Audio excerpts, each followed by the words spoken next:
When I got into Aikido, I pretty much went in head over heels. And I studied with every teacher who came, and I went to every class I could find. And this was back when there were 3 dojos in the whole Bay Area. And in the midst of all the different teachers telling you different things about how the different techniques were done and hand positions and all of it, and a fairly overwhelming amount of data, I kind of started to try and figure out what it was I was doing there, because I'm not really a martial artist. I don't get into fights. I don't even really get into arguments. But I knew that there was something in this art that was very important to me. And that's another story, but I did find myself exposed to it. I've been looking for a martial art. When I saw it, I knew it was the one. And then when I went into, we used to train actually in a church, in a room in a church. We didn't have a dojo. There were 2 dojos, and there was our church practice session. And the first time I went into the dojo, an actual dojo, was Alan Grove, was probably Nado Sensei's 2nd student to reach black belt. Excellent, excellent teacher. I walked in and didn't even know enough to bow or anything. That's how different our world had been. There were some writings of Osenseis there. And I had come out of yoga. I'd been studying and teaching yoga for some years at that point. And when I saw the memoirs of the master that are in the back of the Nadai Doshu, Kisumaru Ishiba's book on Aikido, they had printed it up, and it took me away. It just absolutely took me away. And when he said that the kanji I for harmony is synonymous with the kanji I for love, and that Aikido was the realization of love, and I had been having some difficulty with the idea of getting into a martial art, because, like I said, I'm not a fighting person per se, and of course had imagery in my head of what martial art without any knowledge. But I saw his words, and it swallowed me whole. I got in madly into it, and I started to figure out, what am I doing here? So to begin our practice, let me put that question into the air to you. What are you doing here with me today, here in the art of Aikido, here in the particular dojo you study in? But watch immediately how the energy starts to move into the head, and the neural synaptics start to try and figure it out. And then I want to emphasize that there's something going on in the rest of the body, but it usually gets lost.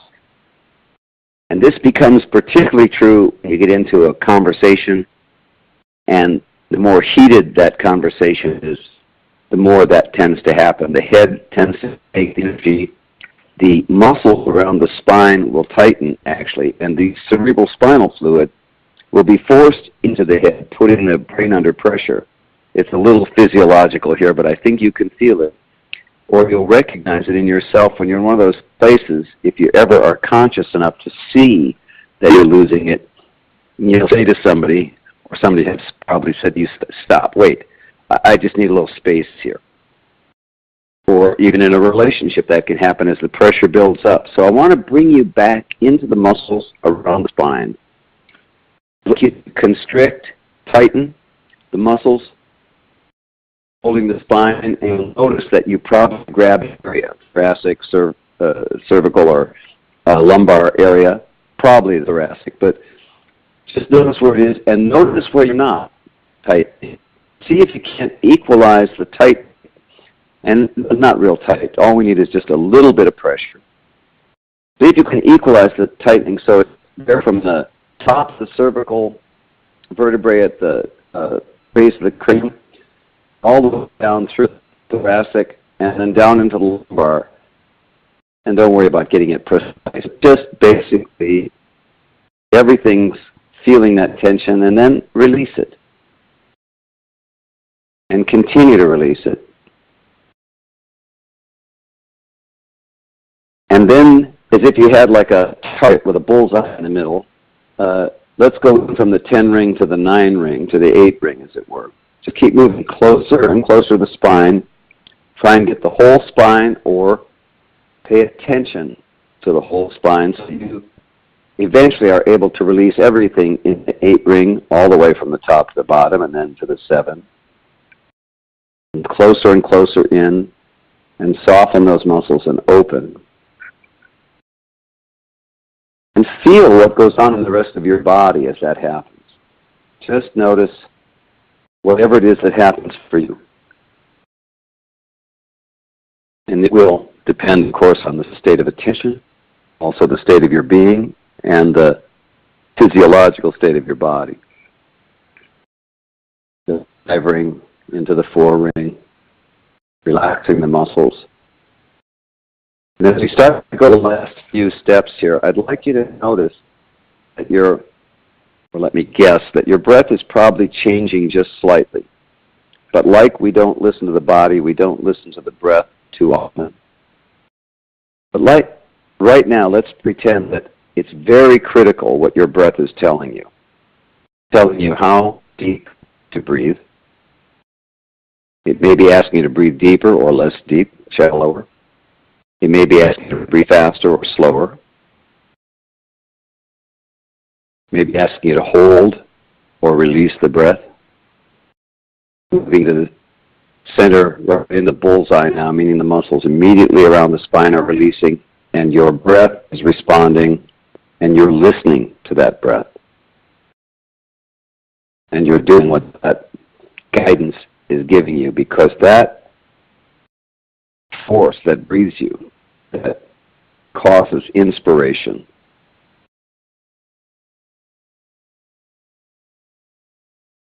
is your connection with the divine force.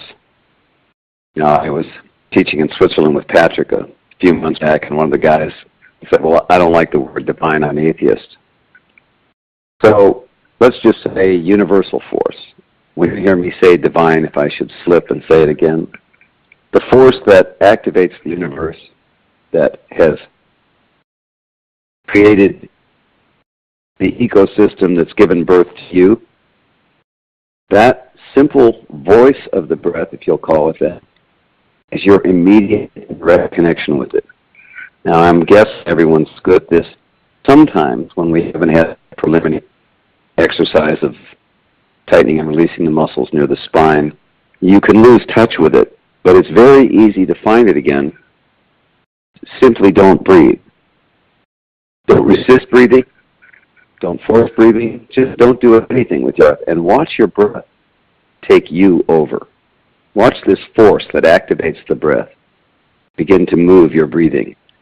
And then, as a really good Aikidoist would harmonize with their attacker's energy, harmonize with that energy that's activating your breath. Take yourself into a sense of non-resistance, a sense of listening, a sense of harmony. Last minute here, moment, really releasing the muscles closer into the spine and letting the breath permeate through the whole body.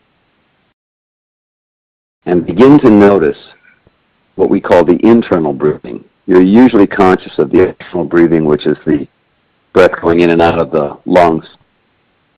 But once it goes into the lungs, it begins to permeate the blood, and then the blood carries it to the individual cells. And as the individual cells breathe, you'll feel a little sensation. I'll use my words, yours might be different. But it tends to glow a little bit, or relax a little bit, or open, or feel a little more vital. So take a last 15 seconds here. Listen to the breath and listen to it as it goes into the cellular level of your being. And as I start to talk and I distract your attention, whenever you can remember, you can do the slightest, now that you're good at it, little tightening of the muscles around the spine and then releasing them, and bring your attention back into the experience. It's funny, what word do I use? Is it your awareness, or is it your body? Or is it your awareness of your body?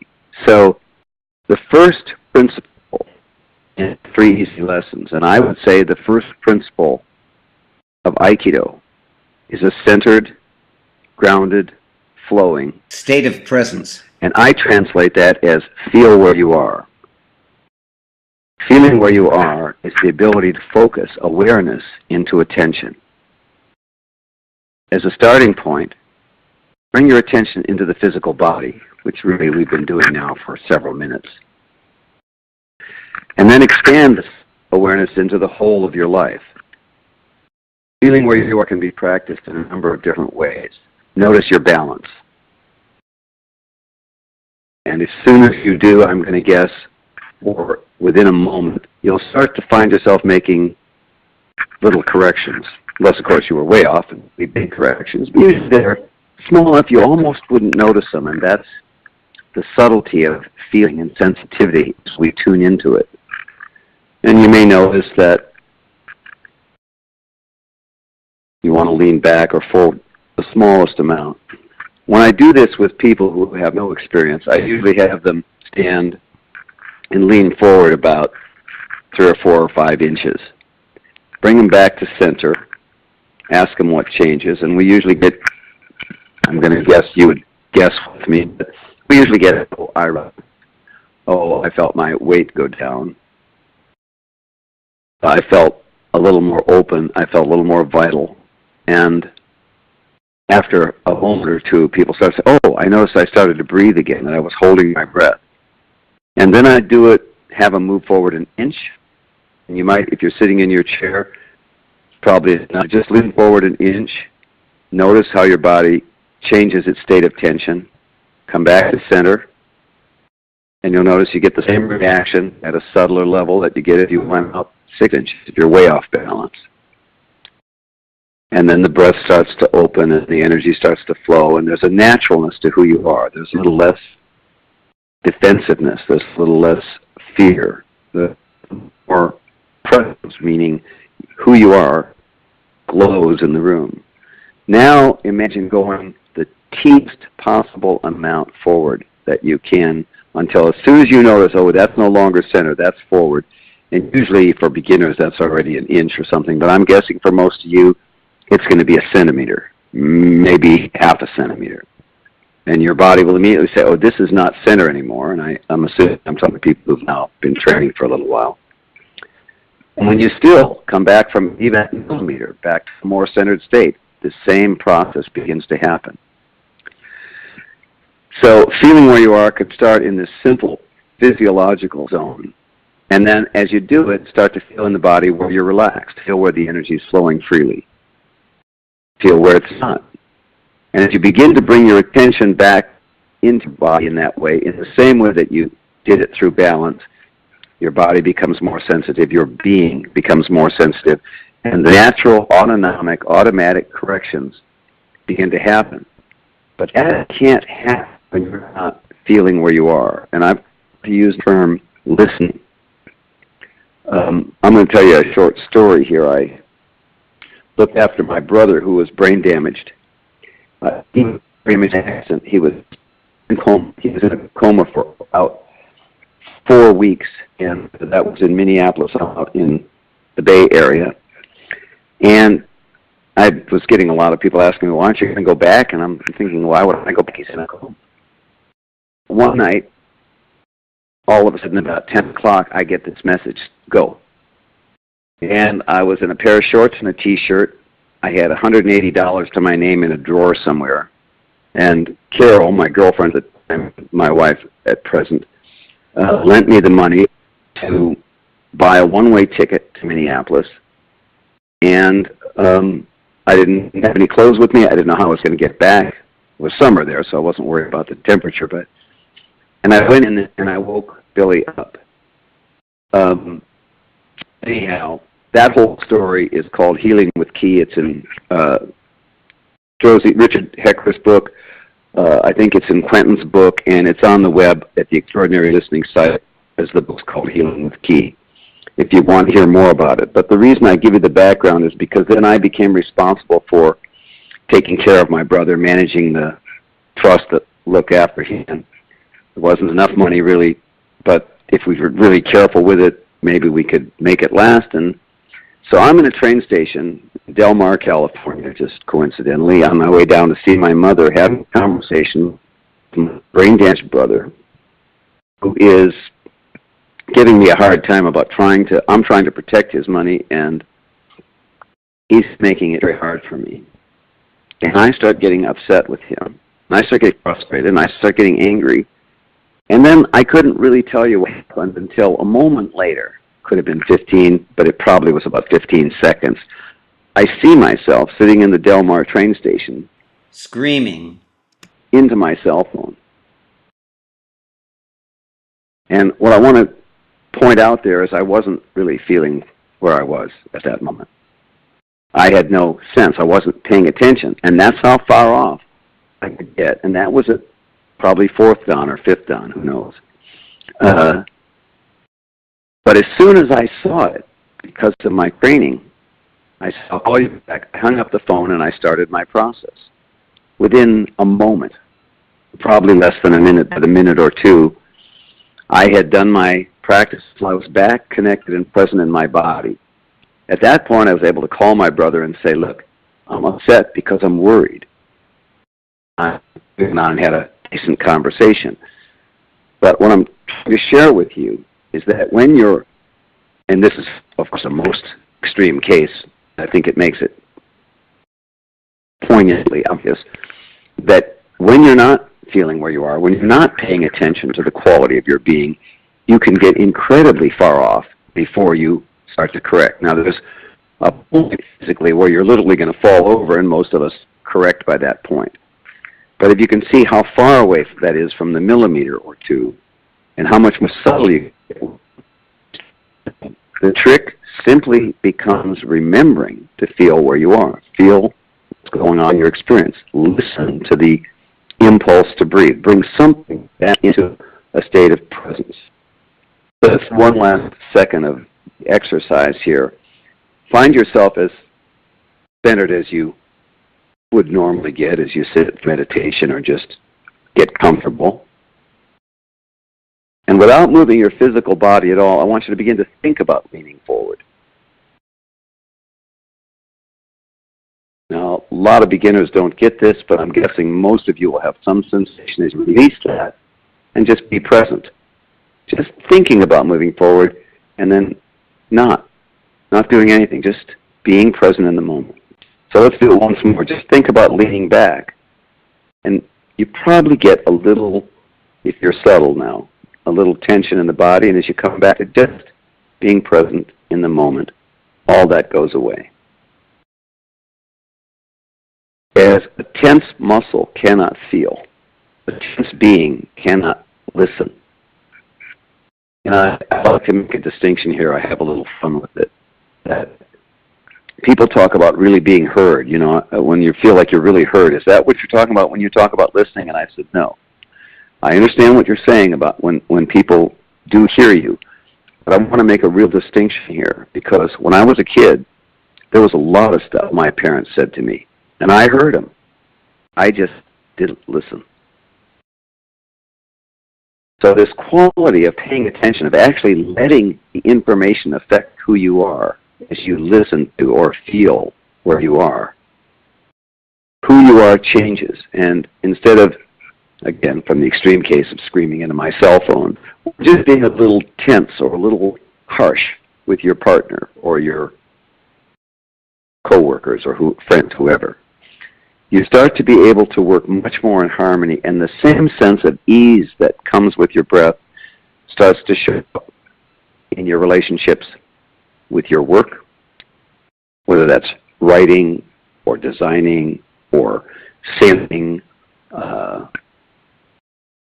driving. It doesn't really matter. There's a shift that happens in your quality of being, and to me, it's incredibly easy. All you have to do is feel what's going on for you.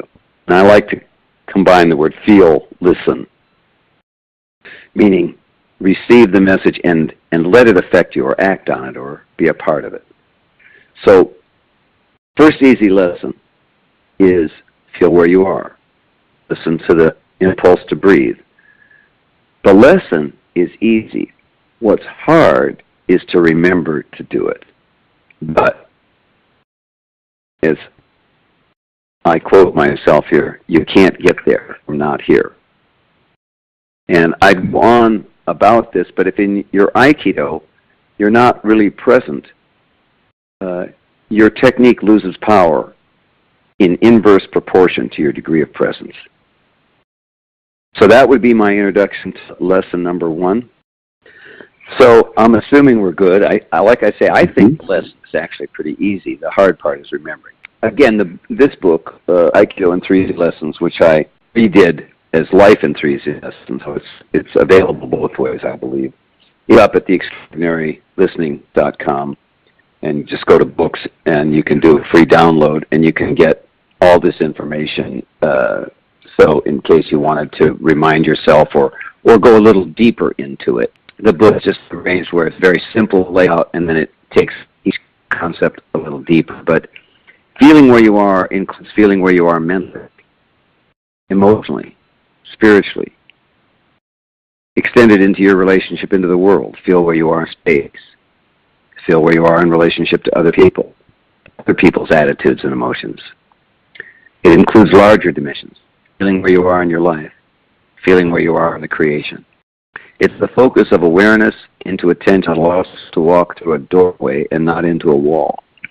The power of focus of attention is equally important in our mental, emotional, and spiritual growth as it is in the physical realm when we move from one room to the next.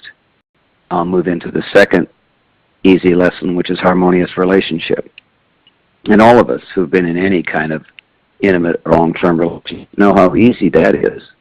We also know how hard it is. Harmonious relationship means an engaged non-resistance. It implies moving in consonance with your experience, accept your feelings, the feelings of others. It means adapt to change by aligning with the situation as it unfolds. When someone attacks in the practice of physical Aikido, don't resist the force. Don't stay on the line of attack and oppose the energy, being pushed by it or pushing back against it. Enter in beside and turn and face the attacker's direction and try to understand their view. That attack happens to be an emotional rush going on in your own system. Again, don't resist it. Grief, sadness, anger, happiness, joy. Surprisingly, people have difficulty with all of them. But if you can turn and face in the direction of the movement of your emotional quality and go with it, you find that if it's a difficult or negative emotion, it heals quicker. If it's a positive or reinforcing emotion, it becomes more powerful in your life. Harmonious relationship really describes entering into an inquiry. I was telling this story. I was just down teaching after I was with Patrick, and I said to the folks at the beginning, I said, if you've ever been in a movie and you walk out of the movie with whoever you're at the movie with, thinking to yourself, that was the crummiest piece of crap I've ever seen. And you're just about to say, God, what a terrible, and whoever you're with says, God, wasn't that a good movie? And then I like to say, and what if she was really cute, or he was really cute? Or what if it was your boss, or your sensei? Or what do you do when you find yourself in a seemingly unharmonious place there? Do you argue? No, that was a bad movie. Think about it for a second, how you would respond. Because I believe that this whole process of Aikido, and certainly for me personally, I don't mean to interfere in anyone else's interest in the art in any way they draw value, whether that be spiritual development or martial capability or just a more present, fluid, adaptable state of being. The practice of the art for me, what I think O-sensei was empowering us to do was to become authentic beings. And in that moment, when you're potentially in conflict with someone else's view of the world, how do you stay authentic? and yet be in harmony with the situation. So I think you can explore a harmonious relationship in a lot of ways. But I know a lot of people, my brother, being a film buff, would immediately tell me what an idiot I was if I didn't like a movie that he did like, or did like a movie he didn't like. But my sense is, at that point, how do you handle that situation? Do you abdicate your own state of being? You fade away from the attack, as it were, on the mat? Or do you go at them and try and change what they think because you're right? Like I say, everybody thinks what they think is right. Otherwise, they just think something else. So I come back to, at those moments, first step is still feel where you are. Watch what's going on in your system. Watch the tendency to feel like, oh, they're an idiot, or oh, I don't know anything about film, or what do I do now? And as you start to get present, again, as soon as you come into that centered, balanced state, and that exists in every dimension, physical, mental, emotional, spiritual, and I'll call universal or creational, your whole attitude of the world shifts. And so I would say at that point, you find yourself in a situation where, in your interaction with them, you're now in a position to say to them, what did you like about it? You might learn something. They might show you aspects of something that you never saw before. But as soon as you get into the reality, that can't happen. You reinforce a fixed identity. Stop your growth. That sin, shame of losing your presence, ending up out of harmony with what's unfolding in the universe. There's something going on here that you could go and be part of. Now, as Miles mentioned, I'm a musician. Maybe reaching a bit to call me a musician, but I love music, and I love to play and write songs and play a number of instruments, and I love playing with other people. And the whole essence of that process of listening to what's going on and playing in harmony with it. That doesn't mean that you don't play discordant notes or notes that increase the tension as well as resolve the tension. Both of those are correct. But the ability creates something that has beauty. And beauty is a very personal word here. But you get to decide for yourself what beauty is in your life. Now, since we're not really working with ukes here, I would say, in the same way we do with physical balance, each of us has a mother, each of us has a father, and as such, we're both a combination of yin and yang, masculine and feminine. And if you can feel in your own being, do you tend to be more towards the masculine side, or do you tend to be more towards the feminine side? And I won't even stop defining those now. Wherever you're at with it is good enough. But if you'll notice that as soon as you feel, oh, you're a little forward, or you're a little masculine, or you're a little receptive, you're just overly receptive, far on the feminine side, and start to bring that feeling in your own state into balance, then you're in a position where, with your own self-confidence, you can say, what did you like about it? I thought this part was weak, but not, it was a good movie and you're wrong. Any more than if they, after you leave the movie, you go to the ice cream store and you order a vanilla ice cream cone and they order a strawberry and you go, no, strawberry's wrong, vanilla's good. As stupid as that sounds, that's how stupid our judgments are in the artistic realm and really in most of the life realm. Being able to stay in the inquiry. Feel where you are. Feel what you feel. Don't say you liked the movie if you didn't like it, but still an openness to learning and growing. And out of that harmonious relationship with the universe, the natural creativity of who you are and what you are comes forth. You don't even have to do it per se. It's a natural outcome of presence and harmony. Creativity just unfolds.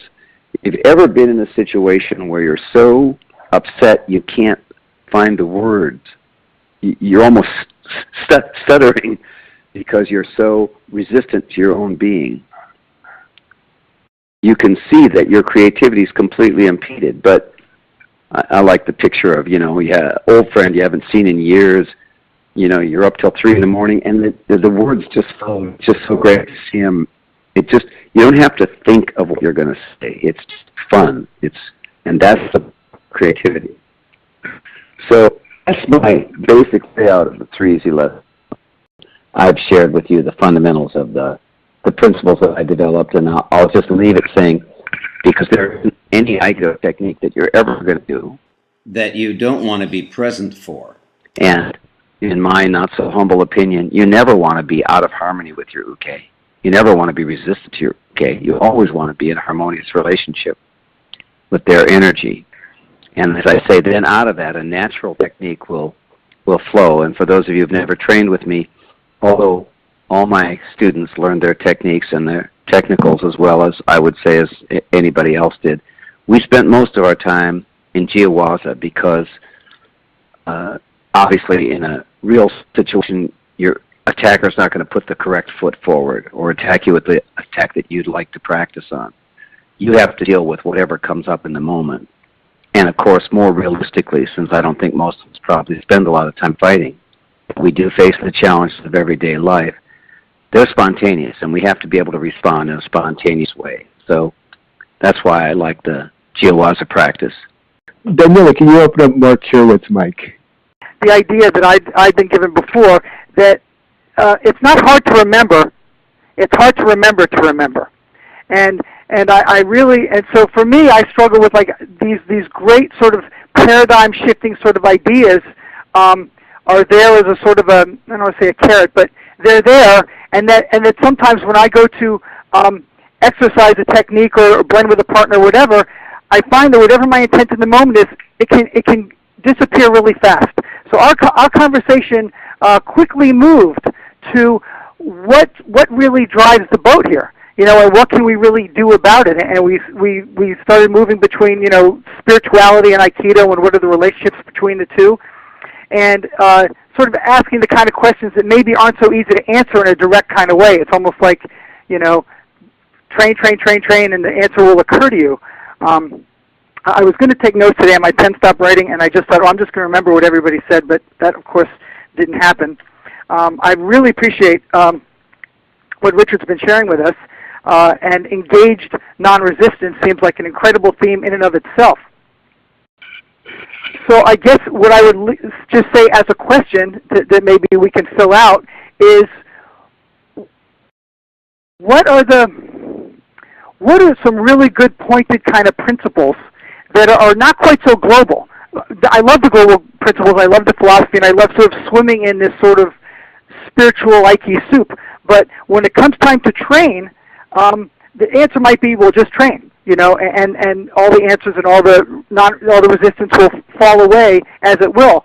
But I'm looking for something really, for myself, why is it that in a given moment that I'm so distractible? And I think I'm not the only one. Like, why is it that the environment so captures my attention that it's hard to keep an intention through all the way to the end, to feel like this settling into this deep, sort of more still place? I didn't prepare or write down that question. It's probably an awful one, but that's what's floating for me now. Thank you. Thank you. All right, Daniela, you want to open up Jerry's mic? And yeah, you're on, Jerry. Okay. Well, it's kind of piggybacking on Mark's question a little bit, and the fact that we do forget to use these things in our daily lives, and that's obviously a form of resistance, that we are somehow resistant to remembering in the moment to use the principles that we've learned. And so I guess my question is, can we, this sounds like a Zen koan, but I really know very little about Zen, but can we bring the principle of non-resistance to resistance?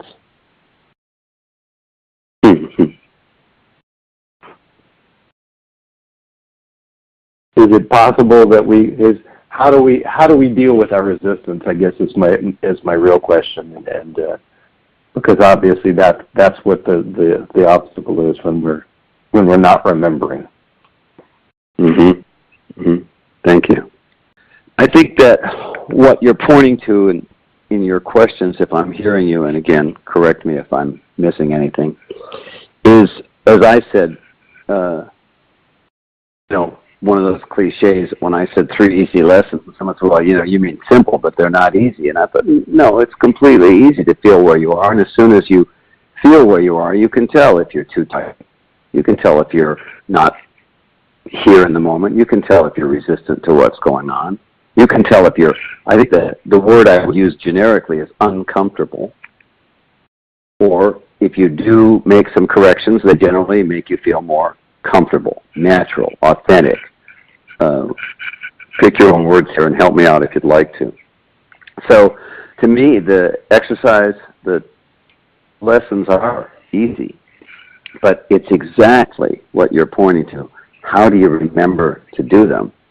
Back to me screaming in my cell phone in the train station.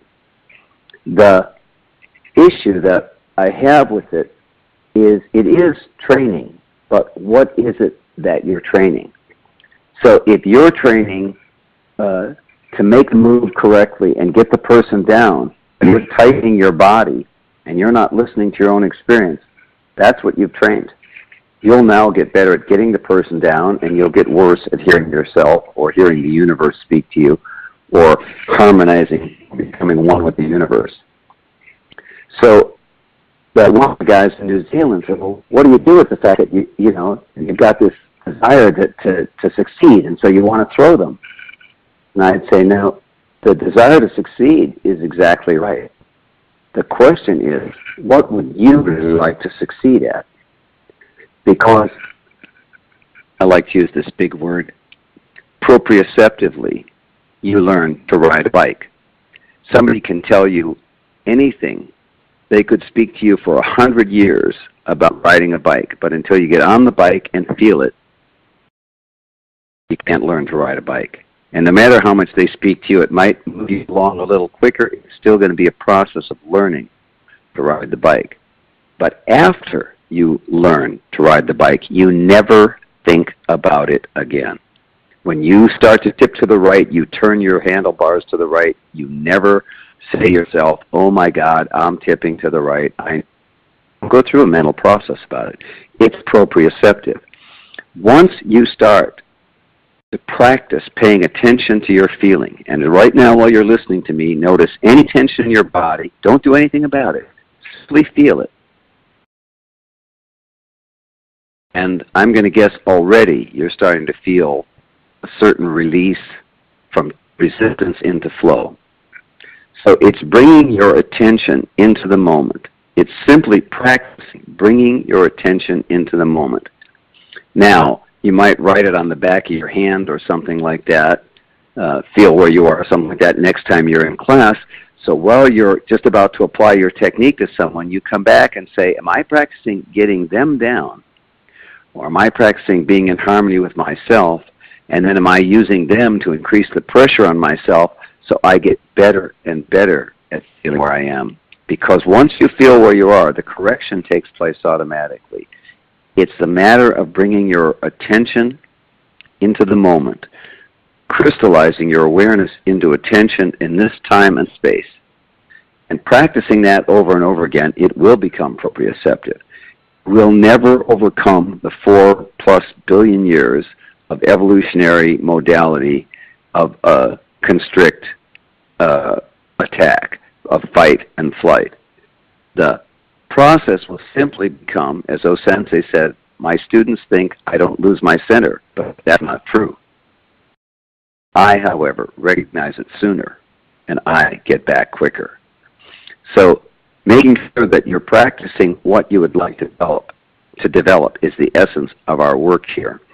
And in addition to the Extraordinary Listening site, we have a channel on YouTube. I think if you just type in Moon Sensei, it takes you to the channel. And on it, there is an exercise called the Extraordinary Listening Breath. And it's a, whatever it is, 3-minute, 4-minute video that reminds you, but it starts off with the words, after 50 years of awareness studies, martial arts, yoga, meditation, music, dance, if I had to do one simple exercise, if I could only tell you one thing to do, it would be listen to the impulse to breathe.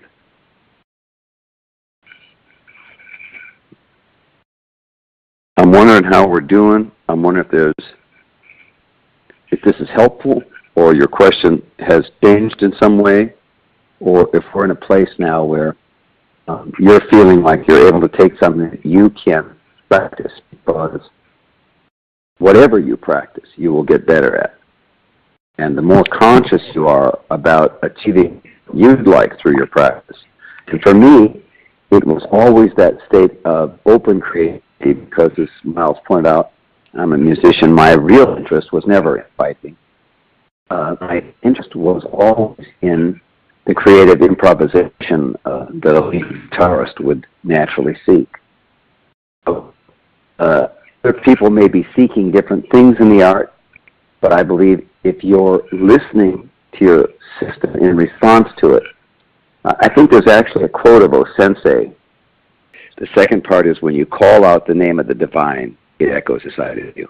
When you call out the name of the divine, it echoes inside of you. As you tune your attention to that which is your bestowed mission. That's not a thought. Don't go into your head. Go back to the body and listening to the breathing. Let that manifest your bestowed mission on earth. As you call out the name of the divine, it echoes inside you. As you listen to your bestowed mission, you become manifester of that mission. Little law, maybe you wanted meat and potatoes. The meat and potatoes is listen to the impulse to breathe. And if you can't hear it, just stop breathing for a minute and you'll watch it take over. And as it takes over, if you watch the breath process, at first, if you're having trouble breathing, this impulse to breathe is almost like something that's attacking you. It bugs you. It's annoying almost.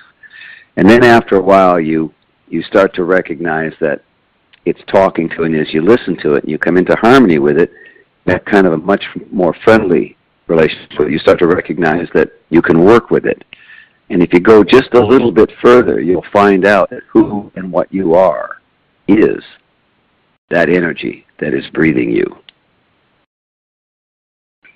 And it may be a little heady as we talk about it, but as you stay with your breath, your identity will shift until you become less and less you and your little problems, you and your little attitude, and you become more and more a universal flow. It doesn't mean you don't have your little problems, and it doesn't mean they aren't problems. It means that your ability to respond to them is infinitely more creative.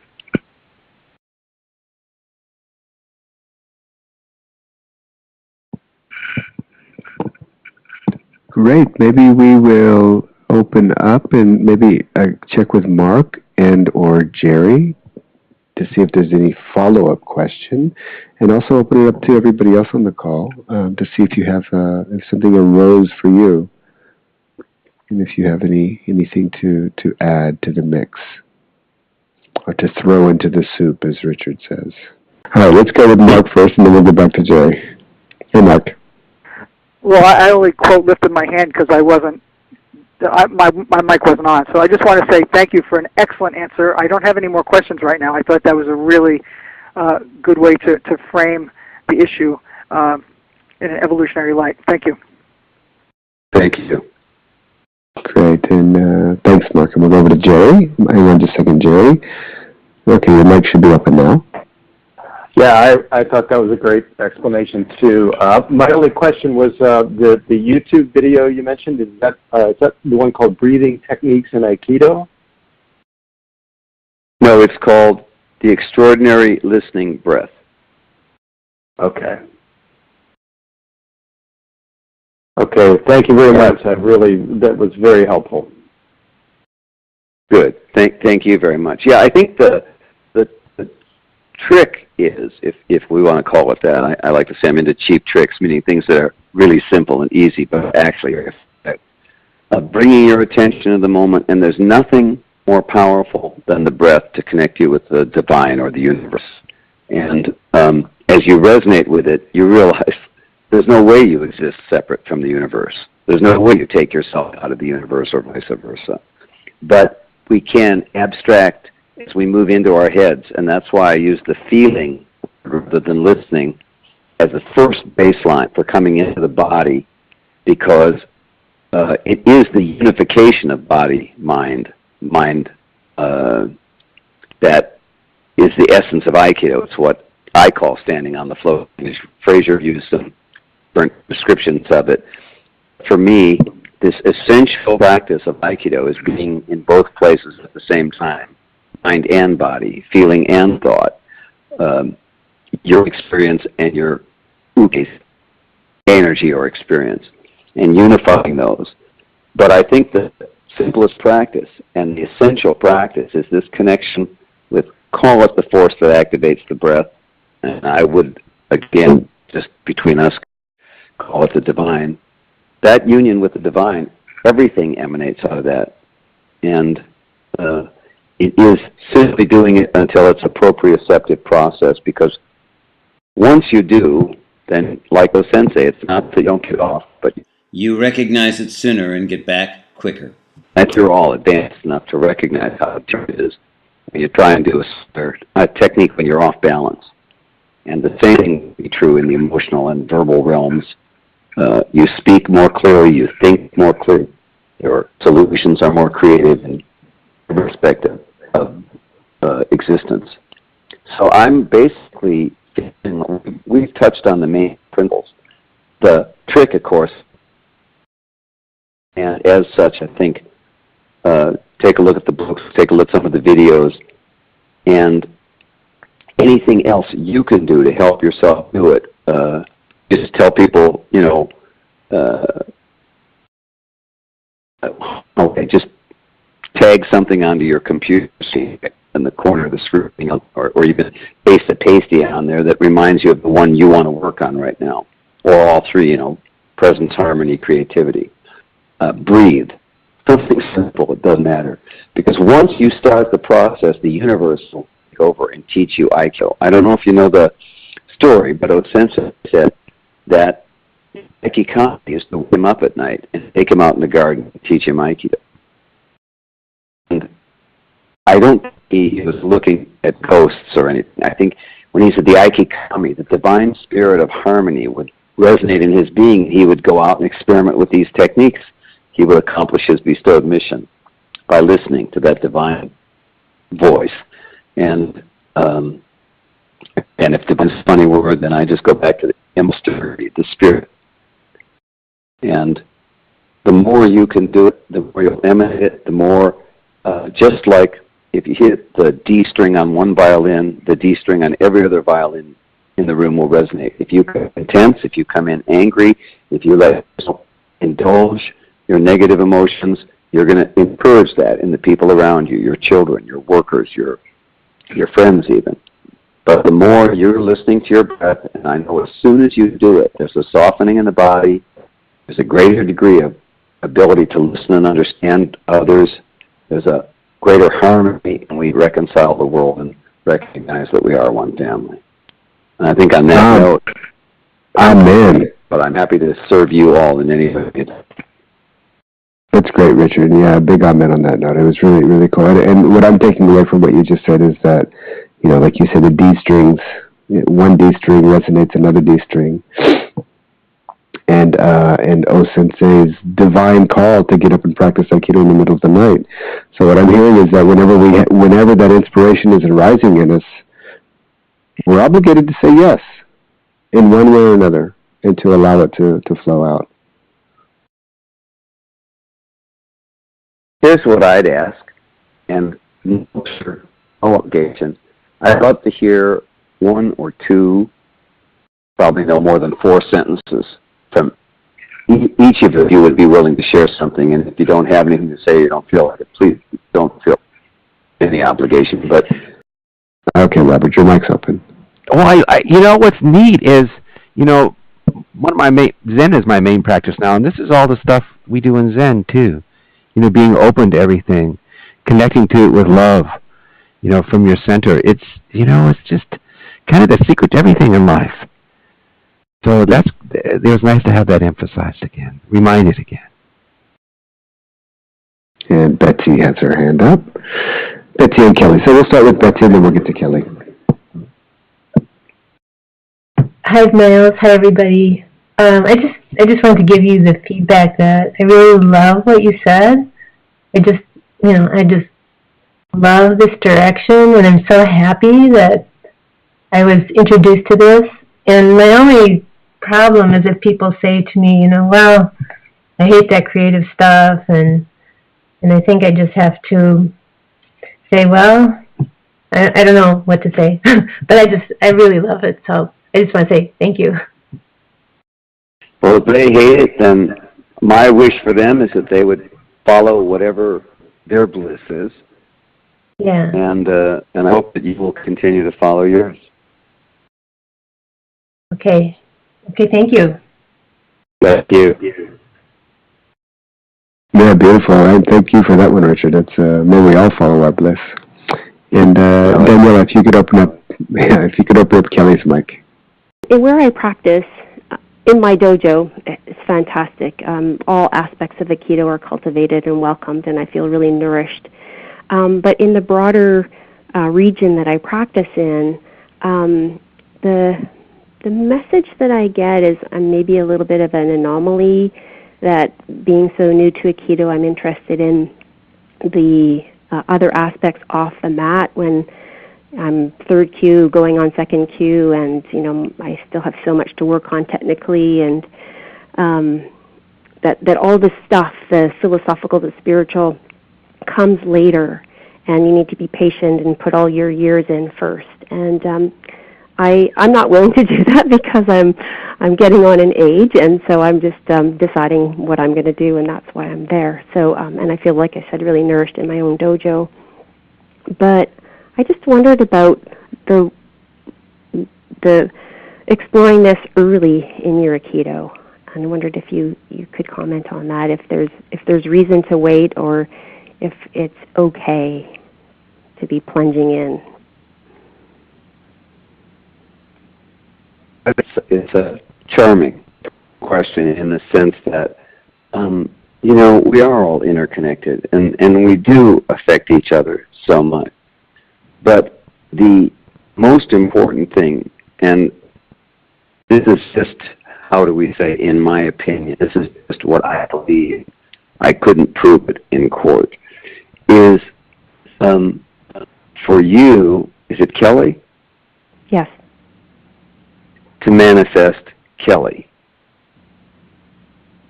If you would bring who you are, you know, the saxophone's going to be playing a different part. You just play your French horn. Don't play the part the saxophone's playing. Play the French horn part. Don't play Ernie or Bobby or Jerry or Mary or Kelly. If Kelly is interested in spiritual development, don't let anything veer you from your course. It's all your bliss.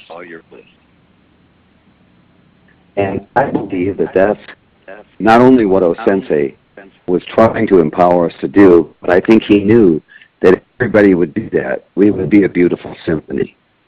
And the people who are busy telling you what you should do probably are not quite in harmony with doing what they should do in the authentic way. They're operating from some idea of what they should do, and they're projecting that out into the world because you're not comfortable unless you're truly yourself. That doesn't mean you have to tell everybody you think they're an idiot just because you think they are. It just means that you're able to stay true to what's important for you. When I started, and as I said, nobody else did Chiawaza. I could give you a long story about how it all came about, but for years and years, I had people giving me that kind of mentality. No, you can't. You've got to learn all the techniques first. You got to be third dan or sixth dan before you can ever do jiawaza. And eventually, of course, I did become that, and the high rank, less people said anything to me. But my sense is, I don't have any problem if all you ever want to practice is classical technique, or if you want to practice karate, or play basketball. Your business. But you can tell me why you think it's important to you, but please don't tell me who I am and what I should be doing. Don't tell me when I'm crying because my dog died not to be sad. Don't tell me when you treat me respectfully not to be angry. Don't tell me who to be. And I'm not interested in telling you not to tell me. I'm just saying to you, Kelly, you feel what you feel, manifest it. They're who you are. And whether you like it or not, just be honest and authentic with yourself. And if they're not open to listening, go talk with someone else.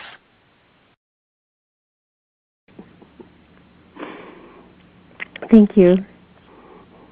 Yeah. No, E. Cummings has a great quote. He said, to be yourself in a world where everyone and everything is doing everything they can to make you be anything else is the greatest battle anyone can ever fight. And never give up. Now, a little more fighting than our harmonious approach, but I just say, let Kami speak through you. Be authentic. Don't worry about the fact that people don't like what you like. You know, in Japan, there's a saying, if a nail sticks out, hammer it down. If it was left-handed, they would teach you to be right-handed. I don't think that's the part of the Japanese culture that I look at and I go, you know, there's a story in yoga of the swan. And the story is if you put a quart of cream and a quart of water into a bowl and put it in front of the swan, when the swan's done drinking, there'll be a quart of water left. Take what's important for you, Kelly. Live your life and help other people become authentically who they are. And I believe we'll have a beautiful world. If people are in contrast or fighting out of harmony or in resistance to their natural being, we're going to lose the gifts that they bring us. And I hope that you'll bring us the gifts. Thank you. Are we there, folks? Is there anything you want to touch on? It seems like we're there, Richard. Thank you so much for spending this time with me. Really enjoyed being with you, and hope it brings value, and I hope you contribute that value to the people in your lives.